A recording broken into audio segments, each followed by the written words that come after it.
रुको जरा, सब्र करो। कभी इसका कल्याण नहीं होने वाला। मैंने कहा मां ने धन दिया, पिता ने धन दिया और गुरु ने ज्ञान दिया। इसके सिवा 10 मिनट का समय मैं देता हूं।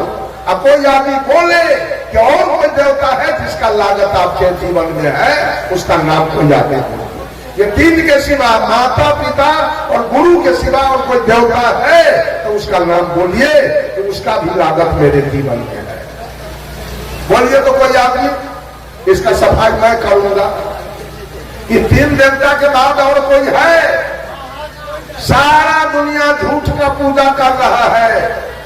सारे दुनिया में झूठ की पूजा हो रही है, कहीं सत्य नहीं है। सबकी पूजा है, माँ की पूजा करना, पिता की पूजा करना और गुरु की पूजा करना। ये तीन देवता का लागत मेरे जीवन में है।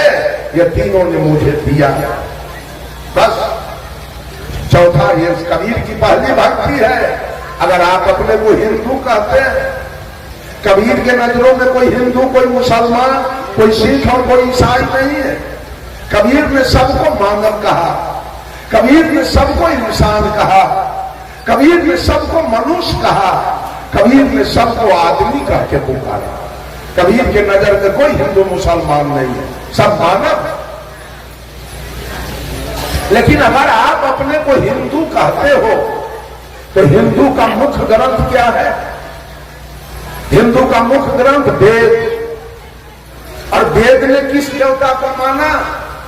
वेद ने नहीं कहा राम देवो भव, कृष्ण देवो भव, ब्रह्मा देवो भव, विष्णु देवो भव, महादेव देवो भव, काली दुर्गा देवो भव।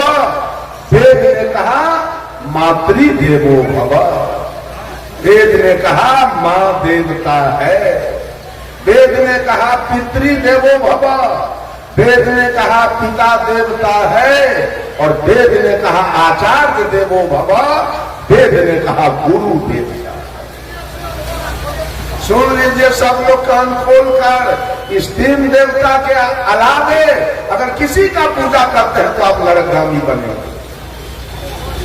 आप लिख लीजिए, आपको नरक जाना होगा, क्योंकि बकिए जितने हैं सब झूठ है। सच्चा देवता इस धरती पर यही तीन है, माता पिता और गुरु। ये तीनों का लागत है आपके जीवन में। तीनों ने आपको कुछ दिया है। ये श्रद्धा भक्ति है। सदगुरु कबीर कहते हैं कि श्रद्धा अगर रखो तो अपने माँ के प्रति, श्रद्धा रखो अपने पिता के प्रति और श्रद्धा रखो अपने गुरु के। तब तुम्हारी भक्ति कारगर है और तुम्हारा कल्याण होगा। और दूसरी भक्ति है सदगुरु कबीर का प्रेमा भक्ति। प्रेम किसके प्रति रखा जाए? बंधुओं, कबीर साहब ने कहा पोथी पढ़ी पढ़ी जगमुआ, पंडित भयान को ढाई आखर प्रेम का, पढ़े सो पंडित हो। साहब कबीर ने कहा जगत में पंडित कहीं मैंने देखा नहीं, कभी देखा नहीं पंडित। आप लोग कहेंगे इतना तो पंडित है जगत के अंदर। सदगुरु कबीर के नजरों में कहीं पंडित है नहीं। उन्होंने कहा ढाई आखर प्रेम का, जो पौरा संयुक्त एकार मोहलंत, जो प्रेम का पाठ पढ़े वो पंडित है। पढ़ के सब घुसखोर हो गया, पढ़ के चोर हो गया, पढ़ के बेईमान हो गया, पढ़ के सब जातिवाद कर रहा है, संप्रदायवाद कर रहा है, छुआछूत कर रहा है। पंडित एक भी नहीं। पंडित कौन होगा? जिसके अंदर प्रेम है, जीव मात्र से प्रेम, वो पंडित है। प्रेम कैसा होना चाहिए? मैंने सोचा प्रेम तो पति पत्नी के बीच है, प्रेम तो साला बहनोई के बीच है, प्रेम तो ससुर दामाद के बीच है, प्रेम तो पिता पुत्र के बीच है, प्रेम तो सास पुतोह के बीच है, प्रेम तो गुरु चेला के बीच है। ये सदगुरु कबीर कौन प्रेम की बात करना चाहते? ये प्रेम है क्या? बंधुओं, सदगुरु कबीर के विचार के अनुसार प्रेम कहीं लेश मात्र नहीं है धरती पर, प्रेम है ही नहीं। वो प्रेम कौन है? एक आदमी इसी तरह सत्संग कराया, जब सत्संग समाप्त हो गया तो गांव के जाने माने एक व्यक्ति, संभ्रांत व्यक्ति जो सत्संग में नहीं आ सके, कल हो के व्यक्ति गया कहने, चाचा जी आप कल मेरे सत्संग में क्यों नहीं आए? वो व्यक्ति कहा, बेटा कल मैं एक पंचायती में चला गया इसलिए नहीं आ सका। तो वो आदमी पूछा, पंचायती कैसी थी? कहा, एक लड़का एक लड़की में प्रेम हो गया, उसी की पंचायती थी, उसी पंचायती में हम चले गए। वो आदमी कहा, प्रेम में पंचायती की क्या आवश्यकता थी? पंचायती को झगड़ा में, लड़ाई में, चोरी में, दलाली में, घुसखोरी में, बेईमानी में, हत्या में, बलात्कार में पंचायती होती है। जब लड़का लड़की के बीच प्रेम हुआ तो प्रेम में पंचायती क्यों हुआ? प्रेम तो हुआ सेवरी और राम के बीच में, कभी पंचायती नहीं हुई, कभी गाली गलौज नहीं हुआ, कभी मारपीट नहीं हुआ, कभी मामला फौजदारी नहीं हुआ और कभी एक बच्चा भी पैदा नहीं हुआ। इसलिए कि प्रेम निर्विकार है, प्रेम निर्भर है, प्रेम निर्मल है, प्रेम पावन है, प्रेम पवित्र है, प्रेम शुद्ध है, प्रेम में कोई विकार नहीं है। प्रेम में न काम है, न क्रोध है, न लोभ है, न मोह है, न तृष्णा है, न अहंकार है। सेवरी और राम के बीच में प्रेम हुआ, कोई गाली गलौज मारपीट कभी नहीं हुआ, एक बच्चा भी पैदा नहीं हुआ। प्रेम हुआ मीरा और कृष्ण के बीच में, कभी गाली गलौज मारपीट खून खराबी नहीं हुआ, एक बच्चा भी पैदा नहीं हुआ। प्रेम में बच्चा नहीं पैदा होता है। प्रेम हुआ रामकृष्ण परमहंस और शारदा देवी के बीच में, कभी एक बच्चा नहीं हुआ, कोई गाली गलौज मारपीट नहीं हुआ। प्रेम हुआ जयप्रकाश नारायण और प्रभावती देवी के बीच में, कोई गाली गलौज नहीं, कोई मारपीट नहीं, कोई बच्चा भी पैदा नहीं हुआ। उसका नाम प्रेम है। बंधुओं, जो साहब कबीर ने प्रेम की चर्चा किया वो प्रेम है, आत्मा से आत्मा का मिलन, इसका नाम है प्रेम। सेवरी और राम के बीच में आत्मा का मिलन हो गया।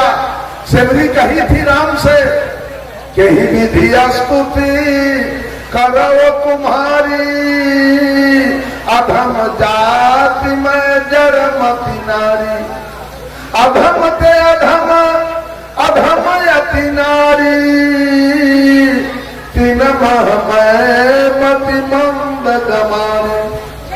का प्रभु मैं आपका सेवा कैसे करूं? एक तो मैं जात की मुसहरनी, देखने में काली कलोटी, और तीसरे विद्या के हीन। तो भगवान राम ने सेवरी से कहा, कहा रघुपति सुनु भामनि बाता,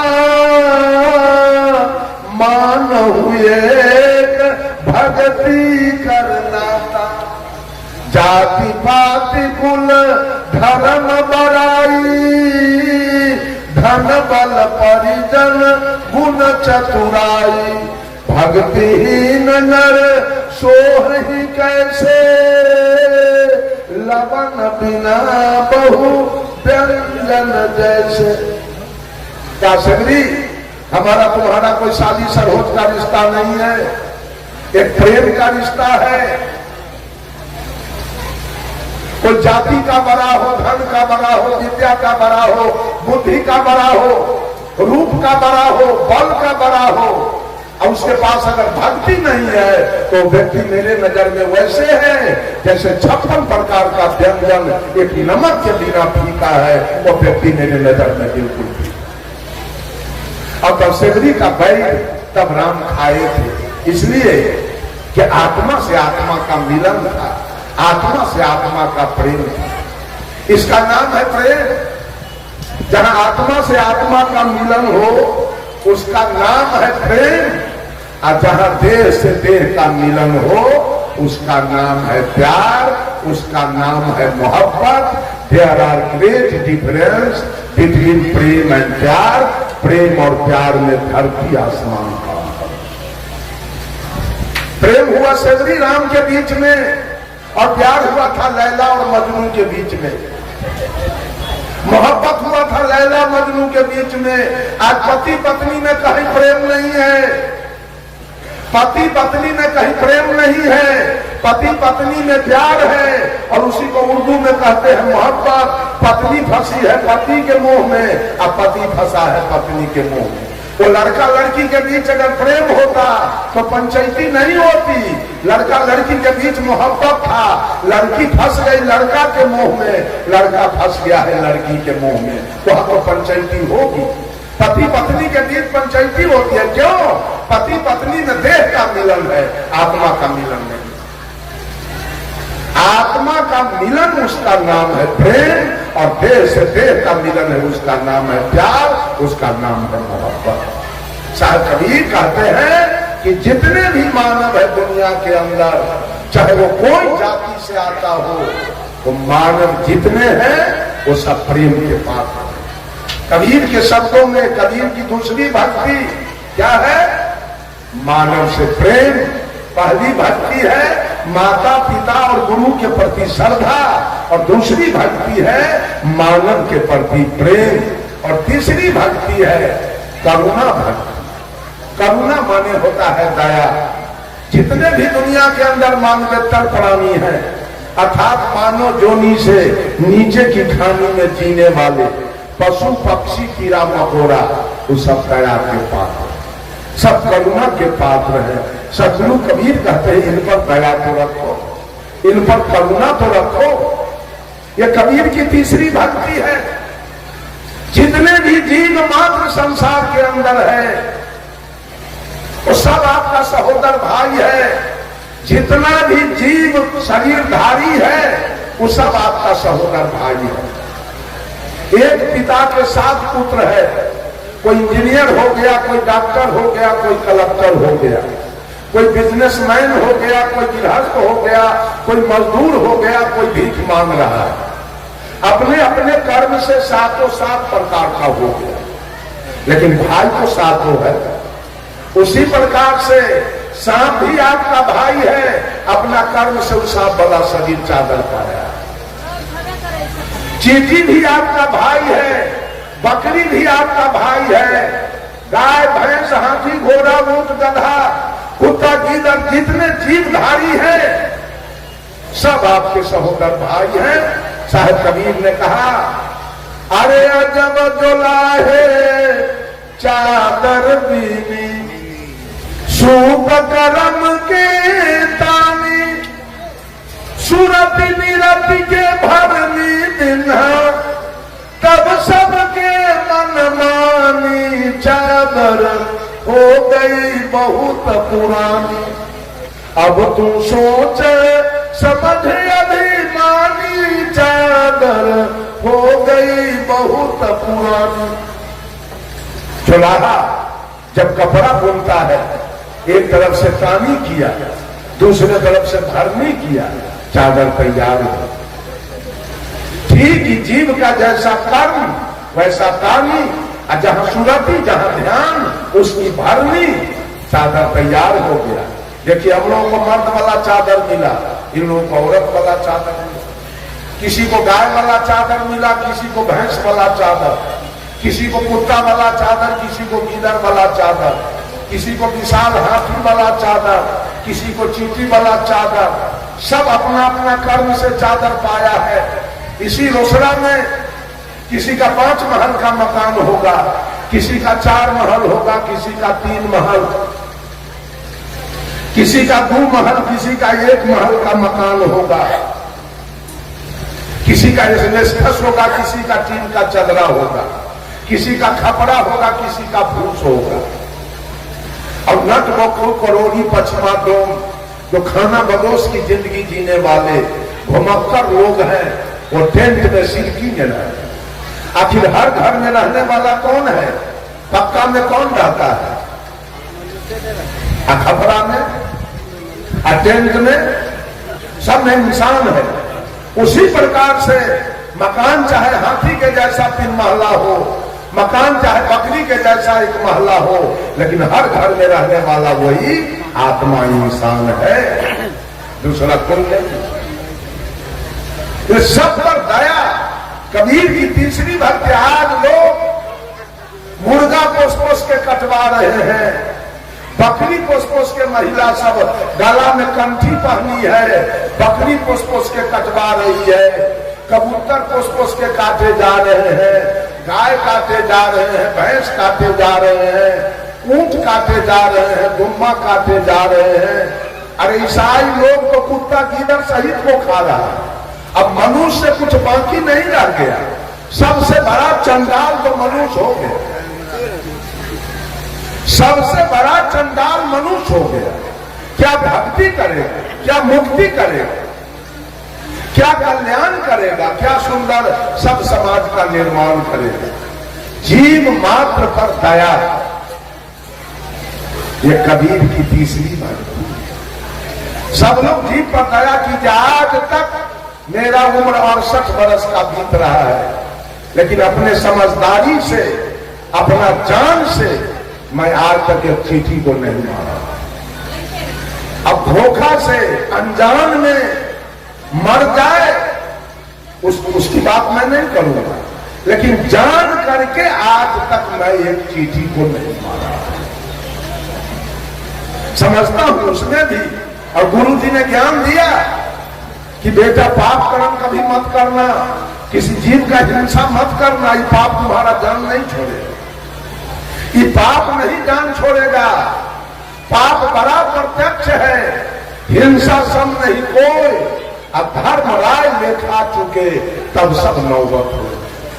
और साहिब कबीर ने कहा, जहां जहां दया वहां धर्म है, जहां लोभ वहां पाप, जहां क्रोध वहां काल है, जहां क्षमा वहां। और गोस्वामी तुलसीदास जी ने भी कहा, दया धर्म के मूल है, नरक मूल अभिमान, तुलसी दया न छाड़िए, जब लगी घट में प्राण। जीव पर दया। साहिब कबीर ने कहा, मनुष्य प्रकृति से शाकाहारी, मांस से अनुकूल नहीं है, पशु भी मानव जैसा प्राणी, वो मेवा फल फूल नहीं। कबीर साहब कहते रहे, बकरी मुर्गी, गाय भैंसी, गाजर है, मूली है, आम है, मिर्ची है, सेव है, संतरा है, बड़ा मजा से काट काट के खा रहे हो। रे बेवकूफ भी प्राणी है तुम्हारे जैसा, उसमें प्राण है। मान लिया जाए कि जेठ की दोपहरी चल रही है, कड़ी धूप, और उस धूप में नाम को रख दिया जाए, हारमोनियम को रख दिया जाए, और भैंस को बांध दिया जाए, गाय को बांध दिया जाए। धूप से छटपटाएगा कौन? हारमोनियम की नाल कि बकरी की गाय है? इसका मतलब उसमें प्राण है, उसमें जीव है, उसको धूप लग रहा है, उसको अंदर कीजिए, वो छटपटा रही है, उसमें जीव आत्मा है, प्राण है। साहिब कबीर को मुसलमानों से कहा, दिन में रखते हो रोजा, रात न तो गाय, यह खून वह बंदगी, कसकर खूस खुदाए। ऐ बोली, दिन भर अन्न नहीं खाते हो, पानी नहीं पीते हो, मर जाओ लेकिन नहीं खाते हो। और जब सूर्यास्त हुआ तो कोई मुर्गी जब्बा करते हो, कोई गाय जब्बा करते हो, कोई बकरी जब्बा करते हो, कोई ऊंट जब्बा करते हो, कोई गुम्मा जब्बा करते हो। एक तरफ खून की नदी बहाते हो, और एक तरफ तुम्हारी पूजा हो रही है। ये पूजा कैसे होगा? साहिब कबीर ने कहा, खोजे अल्लाह के नगारिया, जन्म के फूहरी, जन्म के फूहरी हो, जन्म के फूहरी, खोजे अल्लाह के नगारिया जन्म के फूहरी। पांचों वक्त नमाज गुजारे, राखे 30 रोजा। पांचों वक्त नमाज गुजारे, राखे 30 रोजा। घट के अंदर खुदा बसत है, तिनको कभी न खोजा। घट में छाई है अंधियारिया जन्म के फूहरी, खोजे अल्लाह के नगारिया जन्म के फूहरी। अरे कलमा पढ़े रहीम पुकारे, दिल में रहम न लाई। कलमा पढ़े रहीम पुकारे, दिल में रहम न लाई। घट के अंदर नूर बसत है, तिनकर खबर न पाई। पड़ गए माया के लहरिया जन्म के फूहरी। रे हाथ में हजरत कदम रसूले, नैन में नबी विराजे। हाथ में हजरत कदम रसूले, नैन में नबी विराजे। मन मक्का काया है काबा, सिर पर अनहद बाजे। खोल के देखा ना के बारिया जन्म के फूहरी, खोजे। कबीर साहब ने मुसलमानों से कहा, मौलाना सुनो कुरान की बातें, रे मौलाना सुनो रे कुरान की बातें। जिस बकरी के दूध पिया तुम, सो है मां तू के नाते। उस बकरी पर, उस बकरी को गला कटावे, अपने हाथ छुड़ाते। रे मौलाना सुनो रे कुरान की बात। कर्म तो कियो कसाई के बंदे, पाप कियो कलमा पे। यह रीति उल्टी कौन सिखाई, अहमक नहीं लगाते। रे मौलाना सुनो रे कुरान की बात। ऐ मौलवी, कहते हुए एक मालिक है, ये दुनिया को चलाने वाला। अभी एक आदमी एक कागज का पन्ना बांट रहा कि भगवान एक है। मैं उसे पूछना चाहता हूं, वो एक भगवान कहां बैठा है? उसको लाओ तो बोला कि मैं बात करूं उससे। उस भगवान को लाओ, बोला कि मैं बात करूंगा। बेईमान, झूठा। भगवान एक है।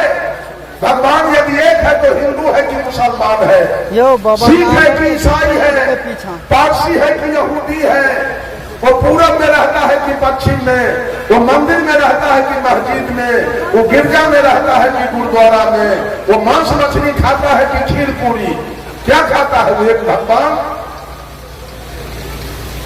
कैसे आपने साबित किया भगवान एक है? सदगुरु कबीर ने बीजक से कहा, एक कहो तो है नहीं, दूजा कहो तो गाड़ी है, जैसा रहे पुनीत ऐसा कहीं कबीर विचार। भगवान को एक नहीं कहा जा सकता, भगवान को दो नहीं कहा जा सकता, भगवान को 1 लाख भी नहीं बोला जा सकता, भगवान को 1 करोड़ भी नहीं कहा जा सकता। कैसे आपने गिना भगवान को? कैसे नामाकरण किया आपने भगवान को? ये सारी बातें झूठ है। भगवान तो घट घट में बैठा है। Tulsidas was the leader of Ram and Surdas was the leader of Krishna, but Satguru Kabir was the leader of soul. Tulsidas ji सगुण ब्रह्म राम का वकालत किए। आज भी लोग माटी पत्थर शीशा धातु के राम सिया बना के पूज रहा है। सूरदास जी ने कृष्ण का वकालत किया। आज भी लोग माटी पत्थर शीशा धातु के राधा कृष्ण बना के पूज रहा है। But Satguru Kabir was the leader of soul. लेकिन साहेब कबीर ने इस आत्मा का वकालत किया है। साहेब कबीर ने आत्मा का वकालत किया, जो तीनों काल का दृष्टा है, जो तीनों काल में सत्य है, जिसमें तीनों काल में कोई परिवर्तन होने वाला नहीं है। कबीर का भगवान पूरे विश्व में है। ये आत्मा कहां कहां नहीं है, इंग्लैंड में नहीं है कि अमेरिका में नहीं है कि रूस में नहीं है कि चीन में नहीं है, चप्पे चप्पे में कबीर का भगवान है। लेकिन आपके भगवान कहां है? राम नहीं है चीन में, कृष्ण नहीं है इंग्लैंड में, महादेव जी नहीं है अमेरिका में, कहीं नहीं है। लेकिन कबीर का भगवान पूरे विश्व के अंदर ये आत्मा बैठा है। याद कर लीजिए आप लोग, ये झूठा प्रोपगंडा फैलाया जा रहा है पंडितों के द्वारा, मौलवियों के द्वारा और पादरियों के द्वारा। ये सब काल का दलाल है और सबको भटका करके मारने के चक्कर में। सब आदमी गुरु के शरण में चले जाइए, सब आदमी गुरु के शरणागत हो जाइए और कोई पत्थर पानी के पूजा करना बंद कर दीजिए अगर कल्याण पाना है तो। सब आदमी घरे घर मां का सेवा कीजिए, मां के सेवा में चूक जाइएगा कल्याण नहीं होगा, क्योंकि मां का कर्जा सधाना जरूरी है। पिता का कर्जा, मां का लागत इस शरीर पर 14 आना है, पिता का लागत 2 आना है। इसलिए मां को आगे किया गया, पिता को पीछे कर। सबसे पहला है मातृ देवो भव, तब है पितृ देवो भव। पहले मां तब पिता। याद रख लीजिए सब लोग। अब मैं अपने वाणी पर विराम लूंगा। अगर भक्ति करना है, पूजा करना है, जीवन में सुख शांति लाना है, जीवन का कल्याण करना है, तो श्रद्धा भक्ति में आ जाइए। और श्रद्धा भक्ति का मतलब है माता पिता और गुरु की भक्ति कीजिए। दूसरी भक्ति प्रेमा भक्ति। किसी को चमार मत कहना, किसी को दुसाध नहीं कहना, किसी को डोम मेस्टर मत कहना। सब इंसान है, सब मानव है। तुलसीदास जी लिख दिए रामचरितमानस में, आत्म अनुभव सुख सुप्रकाशा तब भव मूल भेद भ्रम नाशा। कि जिस दिन आत्मा की अनुभूति हो जाए कि हर घट में परमात्मा की सत्ता, आत्मा बैठा है, तो फिर सारा जातिवाद खत्म हो जाएगा। ये गोस्वामी तुलसीदास जी ने साहब कबीर ने भी कह दिया, अरे आत्म ज्ञान बिना सब सोना, क्या मथुरा क्या काशी रे।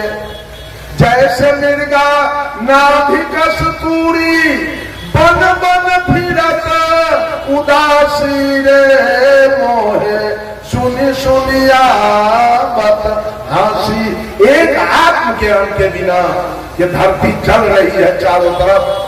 मंदिर मस्जिद की कमी नहीं, पूजा की कमी नहीं। एक आत्म ज्ञान के बिना जातिवाद, संप्रदायवाद, छुआछूत, अवर्ण सवर्ण, नीच ऊंच की भावना चल रही है।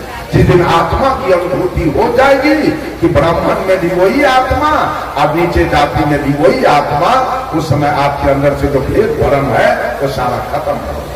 तो मैंने कहा कबीर की 4 भक्ति है। सबसे अंतिम भक्ति है स्नेहा भक्ति। स्नेह किसके प्रति? जो छोटे छोटे बाल गोपाल हैं 10 वर्ष से नीचे के, साहब कबीर ने उसके प्रति स्नेह रखना स्वभाव। ये कबीर की 4थी भक्ति है।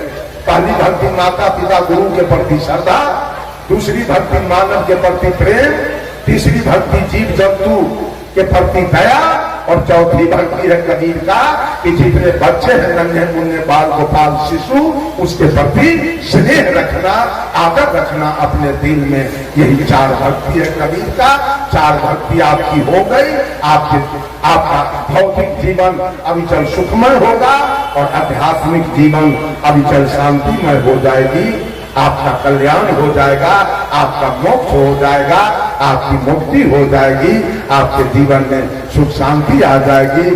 सर्वे भवन्तु सुखिनः, सर्वे सन्तु निरामया, सर्वे भद्राणि पश्यन्तु मां कश्चित् दुख भाग भवेत्। सभी लोग सुखी हो, सभी लोग निरोग हो, सभी लोग स्वस्थ हो, सबका कल्याण लाभ हो, सब परस्पर आदर भाव से जिए। इन्हीं कुछ शब्दों के साथ अपने वाणी को देता हूं विराम। बोलिए सतगुरुदेव की, बोलिए महंत ठाकुर साहेब की, महंत अवध साहेब की, महंत काशी साहेब की, और वर्तमान महंत दीप नारायण साहेब की। प्रेम से बोलिए।